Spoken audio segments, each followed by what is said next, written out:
যেহেতু আজি দেওবাৰ সেইকাৰণে দিনটোৰ বহুত ব্যস্ততাৰ অন্তত শেষত মৰম আৰু মই ওলাই আহিছোঁ হাজিকাচি আছোঁ এতিয়া আপাহঁতৰ ঘৰত আৰু লগত যাব আমাৰ আপাই মানে গিফ্ট পেক কৰিবৰ কাৰণে পলিথিন বিচাৰি আছে তুলিৰ তলত দেখিছেনে আৰু ওলাই আহিলোঁ ঘৰৰ পৰা বেছি দূৰ নহয় অকণমান খোজকাঢ়ি আহিয়ে এয়া বিয়া ঘৰ পালোহি মানে আজি গাঁৱতে আছে তুলনি বিয়া এখন আৰু এয়া ডেক'ৰেশ্যন মানে বিয়া ঘৰলৈ পোনে সোমাই আহিলোঁ আহিয়ে মই আকৌ বহিহে লৈছোঁ লৈ কেমেৰাটো ঘূৰাই দিছোঁ মৰম আৰু আপাক কইনাক গিফ্ট দিবৰ কাৰণে পঠাইছোঁ ইফালে কইনাৰ মাক মৰম আৰু আপাই কইনাক গিফ্ট দি আহি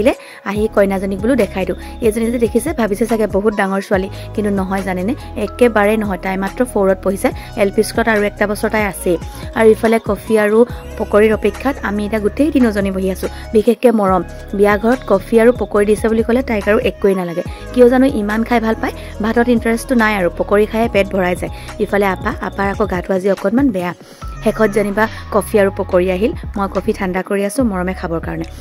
খোৱা বোৱাবোৰ নেদেখালোঁ কিনো দেখাই থাকিম ইফালে খাই তোৱাৰ পাছত আকৌ ঘৰলৈ আহোঁতে মৰমক সদায় কোচত উঠিবলৈ লাগে আৰু মোক আকৌ আমনি নকৰে দেই আইতাকৰ বুকুচাত ওলমিহে দিয়ে আৰু এয়া আহি আছে ঘৰলৈ আহি থাকোঁতে ৰাস্তাতে মৰম শুলেই নহয় গতিকে কাপোৰ নোখোলাকৈয়ে মই তাইক ধুনীয়াকৈ শুৱাইহে ল'লোঁ মই কাপোৰ খোলাই নাই ভাবিলোঁ ভিডিঅ'টো শেষ কৰি লওঁ তো তাইক শুৱাই ল'লোঁ ধুনীয়াকৈ ময়ো কাপোৰ খুলি আঁঠুৱা চাঠুৱা লগাই লওঁ তাৰপাছত ভাবিলোঁ ভিডিঅ'টোৰ পৰা ইমানতে বিদায় লওঁ নতুন এটা মিনি ভ্লগৰ সৈতে মই আপোনালোক সকলোকে খুব সোনকালে লগ পাই আছোঁ তেতিয়াহ'লে আজিলৈ আহিছোঁ দেই শুভৰাত্ৰি বাই